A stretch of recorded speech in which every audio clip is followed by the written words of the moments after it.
Well, thank you all for coming and welcome.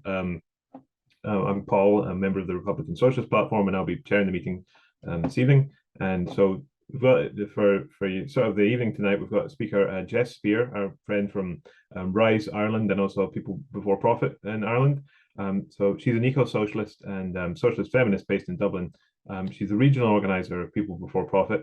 And a member of Rise, a revolutionary Marxist network within People Before Profit. She writes a climate and biodiversity column called The Tipping Point for the eco-socialist quarterly magazine Rupture. And she also co-authored the pamphlet, What is Eco-socialism? And also before moving to Dublin in 2017, she was a research scientist at the US Geological Survey and the Burke Museum of Natural History. So quite an accolade, quite a list of accolades there. So she'll be giving us a talk on the ideas of eco-socialism and degrowth. And after that, we'll have a time for questions from the audience. So if you'd like to take us away, Jess. Yeah, well, first, just thanks very much for inviting me to speak. I wouldn't say I have a lot of accolades. I do appreciate that, though. And thanks to everybody for coming. I think it's a really important topic. There's a lot of stuff going on in the world. I'm sure there's a lot of stuff locally for people to, to think about, to campaign on, to have meetings on. But this is, one of the most important issues I think that we're facing, and discussing and debating out what is happening and what does it mean for socialists, I think is really important. So I want to start by just kind of stating some obvious things, but I think they're an important, necessary starting point because of the debate that's taking place among socialists. And that is that, we are clearly living through one of the most tumultuous moments in human history.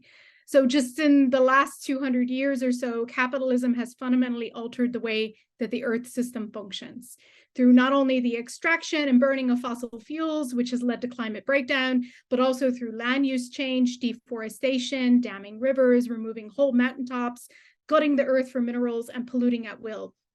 And nearly every year you have scientists ringing, the biggest alarm bells that are available to them to warn us that both climate breakdown and ecosystem destruction is moving at a faster pace than they anticipated even just a few years ago. To look at the impact in its totality and to determine the extent to which capitalism has altered the natural world, roughly about a decade ago, scientists developed the concept of planetary boundaries. And these are the global environmental conditions that define a so-called safe operating space for humanity.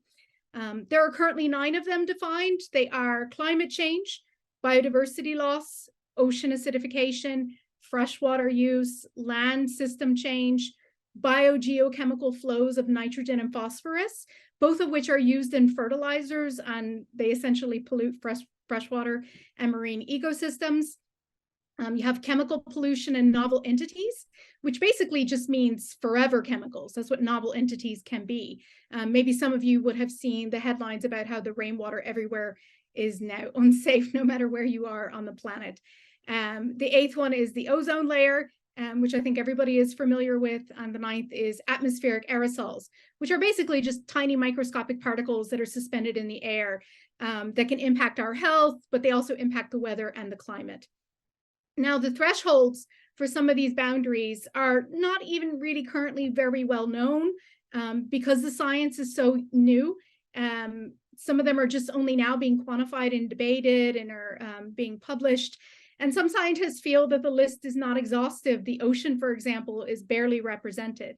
But nonetheless, they are helpful thresholds by which we can measure the quantitative changes that are taking place. And based on what we know so far, 5 of these boundaries, that's climate, biodiversity loss, land use changes, biogeochemical flows, and chemical pollution, have all been passed. We're all outside of the thresholds that are currently defined.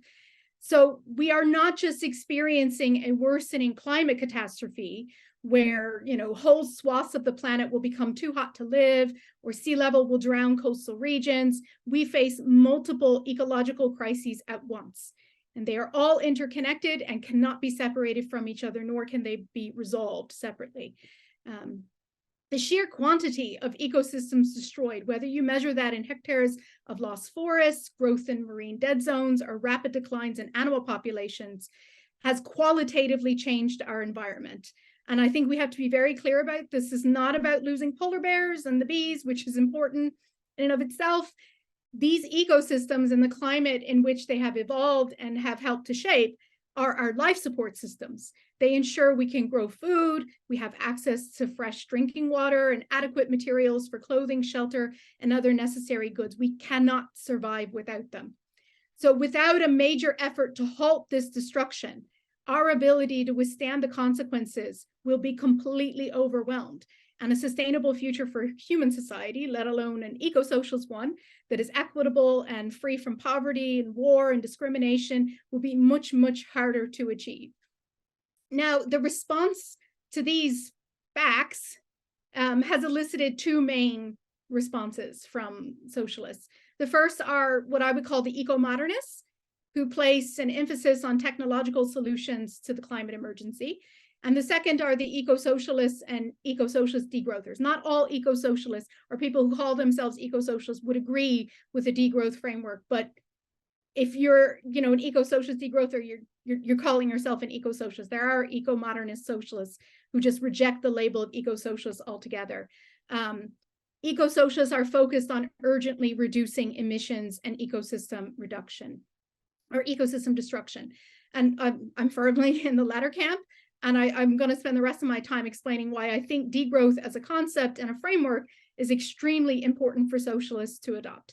But just to say, in staking out a position and contrasting it to another, this isn't to say there aren't a whole host of socialists who maybe don't feel it's necessary to take one side or the other, who think perhaps it's a false dichotomy and what we need is what we've always fought for, which is a socialist transformation of society, which will inevitably revolutionize the means of production along ecologically sustainable lines. Or I'm sure there are many who just aren't sure. And maybe that's why you're here tonight, to learn a little bit more and to discuss it. 2 years ago, I was in the camp of I just don't know enough, and I hadn't studied enough the question to take a position. So I'm going to move on to some definitions, because I do think very often in discussions about degrowth, and even written in books by very serious socialist authors, you find misrepresentations of the degrowth argument, or even a basic definition of degrowth is just misconstrued and straw mans are just put all over the place. So I want to be very clear about what degrowth is, at least what I'm arguing for, and what it is not. Firstly, almost all, if not all, socialists agree that we need to get rid of whole industries like fossil fuels or weapons, as well as private yachts and private jets, although there are people who defend private jets. We can all agree that planned obsolescence, where products are deliberately made to be replaced as quickly as possible, should be ended. We all agree that we need to grow other industries, particularly public services and public infrastructure, housing, healthcare, schools, childcare centers, public transport, and so on. And as a socialist feminist, I also want to create a whole new range of public services like free canteens and laundromats to liberate women and families from as many domestic chores as possible. And the question, therefore, is not about growth in some areas and degrowth in others. Many socialists, when you ask them about this, are just, well, I'm for both. Like, I'm for degrowth of some things and I'm for growth of other things. The question is whether you accept the science with all the uncertainties that are inherent to science done in capitalism and under capitalism, and scientific facts being what they are, that points to a need to decrease total energy consumption and material throughput. That's the question. Do you think we need to decrease the total energy consumption and material throughput? And to be clear, material throughput is essentially what it sounds like. It's all the things we take from the earth to produce goods and services. And this includes food and how it's produced with all the synthetic fertilizers that are polluting our waterways, clearing forests for animals, monocultural farms, as well as wood, minerals, water, rocks, all of that. And I think the answer to that question is yes. And to me, that means we need eco-socialist degrowth, which I think is defined very well by an author named Jason Hickel. He wrote a very good book. There's some things I wouldn't agree with it in the book, but it's worth reading, called Less is More. And he defines degrowth as, quote, a planned downscaling of energy and resource use to bring the economy back into balance with the living world in a safe, just, and equitable way. And I think that we need eco-socialist degrowth along these lines and defined this way for two reasons. Firstly, as I've already outlined, we are on the precipice on a number of ecological fronts. We don't have very much time left to prevent the worst outcomes. And we need to keep in mind that people are suffering and dying right now, even if we ourselves in the countries we're living in aren't facing the worst outcomes of it yet. And this is despite all the efforts of decoupling GDP growth from material use. In the entire history of the global economy, increases in GDP have always come together with expansion in energy consumption and material throughput. And even in countries which have somewhat decoupled their GDP from energy and resource use, so they're able to have economic growth, but there's somewhat of a decline in energy and resource use, the rate of decoupling is not fast enough to prevent climate breakdown and stop ecosystem destruction. You're basically, trying to go down an up escalator. And even though you've slowed it a little bit, it clearly makes your task that much harder. It's also pretty clear that not everybody can decouple all over the place, and certainly not fast enough. Secondly, we can't merely replace fossil fuels with renewables, because rebuilding that entire infrastructure is not just risk-free or harm-free. In fact, it comes at a considerable cost. Just consider the extraction of the minerals needed for solar panels, wind turbines, a new electric grid, some electric vehicles, and public transport everywhere. All of that will adversely impact not just the ecosystems that we rely on, but also the human communities that live in and around them and depend on them, whether those are local, indigenous, peasant, or working class communities, and many times it's a combination, or if you consider all of us, and you think about how perilous the situation is with planetary boundaries. In other words, growth in energy and material use means sacrifice zones and more sacrifice zones. So we have to underscore both the need to rapidly reduce energy and resource use so that we avoid the worst of the ecological crises and give ourselves a chance of reversing so much of the loss, and that we refuse to ignore the demands and the needs of people living in mining communities, on indigenous lands, who are struggling to protect the local environment that they rely on. And I think if you present all that to people, some of them will say, well, doesn't that mean that you're arguing for people to give up things? So you're arguing for people that, at least that live in advanced capitalist countries, that they have to lower their living standard. And I think we have to be very clear that we are not arguing for people to have lower living standards. And it's very important, considering the strength of growth ideology, that it's very common sense that growth is good, that the economy must grow. I mean, when the economy is not growing, you're in a recession, which means mass unemployment, means, people starve, people go without, all of that, people become homeless. We have to be very clear that when we critique the growth imperative inherent to capitalism and behind the destruction of nature and climate breakdown, we have to immediately add that degrowth can and must be done in a way that improves the quality of life for almost everybody on the planet. And by almost, I just mean not the billionaires. Like, they are going to have to give up their mega yachts and things like that. And they probably do see that as a decline in their living standard. But this can only happen on the basis of a rational and democratic plan of production. So all of the harmful and wasteful activities of the capitalist class and the luxury consumption of the individuals who make up that class could be rapidly reduced to nothing. And it's vital and possible for the mass of workers, small farmers, unemployed, and young people, including all of those living in the global south, to have dramatically improved quality of life. In the article that I wrote with Paul Murphy on the necessity of eco-socialist degrowth, we outline a number of policies that would represent a reduction in energy and resource use, but which improve the lives of the majority of people. And like, these are not our ideas. We didn't come up with them. We didn't sit around and think, oh, what could we put forward? They come from the socialist movement itself, particularly the first demand that I'll mention. They come from other eco-socialists, and those have thought a lot about degrowth policies that would be popular. So the first would be a reduction in the work week without loss of pay. This is a long-standing demand of the labor movement, that people would work a lot less and have a lot more leisure time. That is a degrowth policy. Whether people who agree with the framework or not see it that way, it would dramatically reduce resource use. Another would be mass retrofitting program of people's homes, reducing the energy needs of their homes. A green jobs program, which also include care jobs in childcare, education, and healthcare, as I already mentioned. We would call for free, green, and frequent public transport to replace car use, free public canteens that produce, 3 healthy meals a day, laundrettes, as I mentioned before.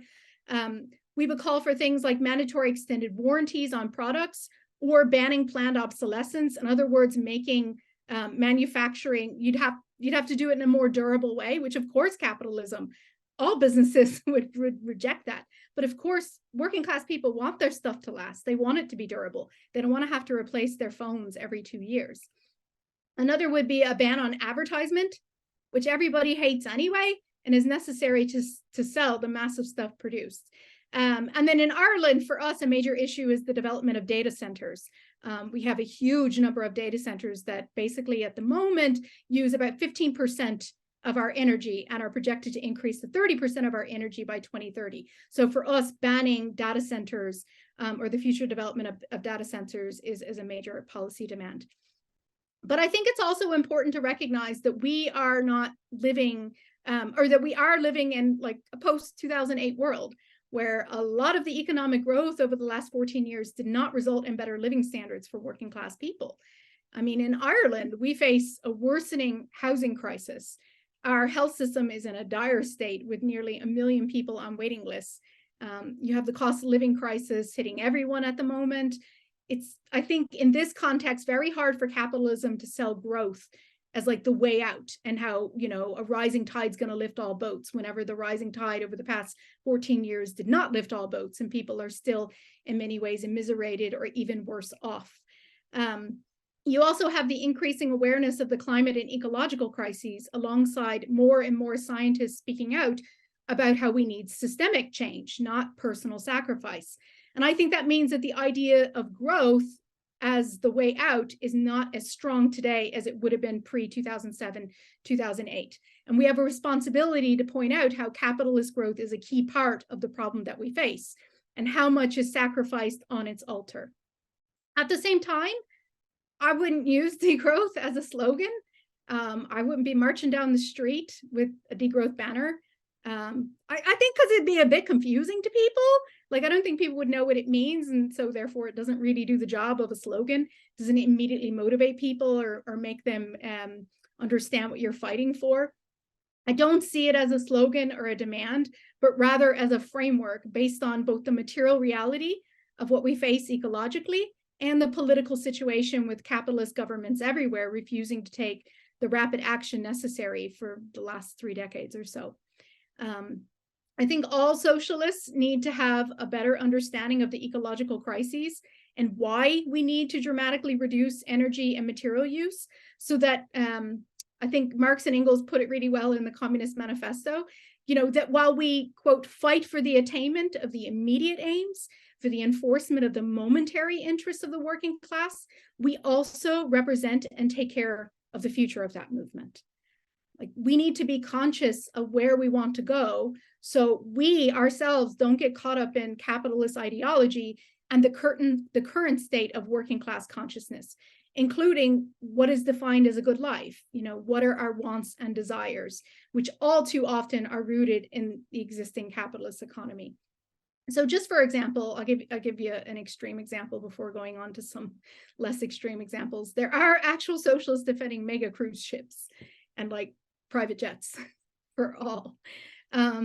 More commonly, you see calls for like sustainable growth, or things like support for electric vehicles instead of public transport. Like, people would support like grants for electric vehicles, or demands that we utilize existing technology to get out of this mess without thinking through how that technology is used, where the materials are extracted, who is affected. The American Green New Deal, while I think was a really important breakthrough in terms of showing how the climate movement could appeal to working class people, it was based on growth of the American economy and focused on American production, rather than pointing towards the need to smash the imperialism at the root and fundamentally transform it. Another example is the cost of living crisis. You could just demand price controls on energy, but this would mean subsidizing energy use, not just of struggling families, but businesses, including big businesses. So what we've called for, People for Profit in Ireland, was not only price controls to stop the energy price hikes on families, but also nationalization of the energy companies to run them on a not-for-profit basis, to allow a rapid transition to renewable energy, and to reduce energy use, particularly in homes through free retrofits and insulation. Because we don't just aim to protect workers' living standards today. We want to improve them, and we want to fight for things that will help put us on a sustainable path. And this is why, in my opinion, the degrowth framework is incredibly important to contrast with an eco-modernist framework. Like, they are two opposing visions of a future social society, which in turn affects like the kinds of demands you put forward and what struggles you support today. One is based on what I think are outdated ideas from about 100 years ago about like the fact that we can have abundance and the development of the productive forces is necessary. The socialist movement, at least in the advanced capitalist countries, in my view, is gripped by the idea of growth, which, you know, it maybe made sense when working class people had so little, and the development of the productive forces meant we could afford to buy clothing and washing machines, and that workers generally had rising living standards. But even then, those living standards, those factories, all of that was built on colonial plunder and violence that continues in one form or another to support the living standards that we experience today. And by saying that, I'm not in any way suggesting that we blame workers that live in the so-called global north or advanced capitalist countries for the system that we ourselves are a part of, nor to suggest that we must give up so that others must live. Rather, it is to challenge those old ideas which continue to influence socialism today and to reimagine a different eco-socialist horizon. I think the socialist eco-modernist vision fundamentally sees a socialist future which isn't that much different from today's, except that it's under the control and management of workers. You know, we would still have big monoculture farms, you know, you'd still have private jets, you know, maybe they'd run on solar power. You'd still have lots of extraction because you'd need it in order to support those kinds of things. And I suppose you would still have global supply chains, because how else are you moving things around? And how else are you, you know, having your global division of labor? But they're socialists, so there's no exploitation. Maybe that's an unfair caricature, but that's just kind of how it seems to me. And this might be an easier vision to argue for when you're talking to workers in the armaments, in the fossil fuel industry, in big agribusiness, in air travel. They will understandably resist the loss of their existing jobs. But instead of echoing the demand to keep their jobs, we have to struggle within the trade union movement for a program which challenges the hegemonic ideology of growth and outlines how these industries can be converted to socially useful production with guaranteed jobs and improved conditions for all workers. I think we have to take inspiration from the workers at the automotive supplier GKN Driveline in Italy, who recently, I think just last year, were told that they were going to be laid off. They got an email saying you're going to be laid off. And they decided the very next day to occupy their factory and began to get organized and build a collective to defend their jobs. Not the jobs that they had at the factory, building components for luxury cars that they themselves couldn't even drive, but jobs that would allow them and their children to have a future too. They did this alongside others in the community, including the climate movement, engineers, scientists from local universities, and developed a plan to transform the factory to build necessary components for public transport. I mean, this is only the latest example of this kind of thing. There are lots of other examples where workers have occupied factories and thought about how they could retool things. Very lastly, I would say, I think for some socialists, at least in some of the discussions that I've been a part of, the idea that you support something, but it's a framework, you know, you don't really support the slogan, is maybe a little bit confusing. So I think it's helpful to compare it to the framework of smashing the state, which today no socialist uses as a slogan, at least not externally, I don't think, or I don't think they should. But nonetheless, this phrase is based on lessons from working class history. And that is that the working class cannot, quote, cannot take possession of the capitalist state apparatus and put it to work at their service, unquote, as Lenin wrote in State and Revolution. They must smash it and build a radically different one that serves their interests. This general lesson guides our work today, from our policies on police and the repressive apparatus of the state to our general approach towards parliaments and elections. You know, we don't support increasing the repressive apparatus of the state. We don't rely on the state to defend our interests. We build the confidence and fighting capacity of our class and learn to rely only on ourselves. And I think very, very lastly, what I would say is that the rise of eco-fascism and the far right in Europe and across the world, particularly in response to increased immigration from war and climate-related disasters, at the same time that governments are underfunding housing and services, is incredibly worrying. I mean, what we face today really is a choice between eco-socialism or barbarism. And how we build the socialist movement will impact what future we have. We can kind of just ignore the planetary boundary science because it's not settled, you're not that familiar with it. These are some of the things that I've seen eco-modernist socialists say. And sure, it's easier to talk to workers in my country if you can just say, sure, we already have all the technology we need. You know, it's just the capitalist class won't deploy it. So what we need to change is who's in power. That's a much easier argument to make. Or, you know, in my view, we can face reality that we don't have time to just, you know, go and win socialism on that basis. And then we'll make the changes we need ecologically. Recognize that reality is not static. Neither are workers' needs, desires, and consciousness. We need to develop a program capable of building powerful working class movements to challenge capitalism, which not only revolutionize all of society, but also the society-nature relationship underpinning all of life.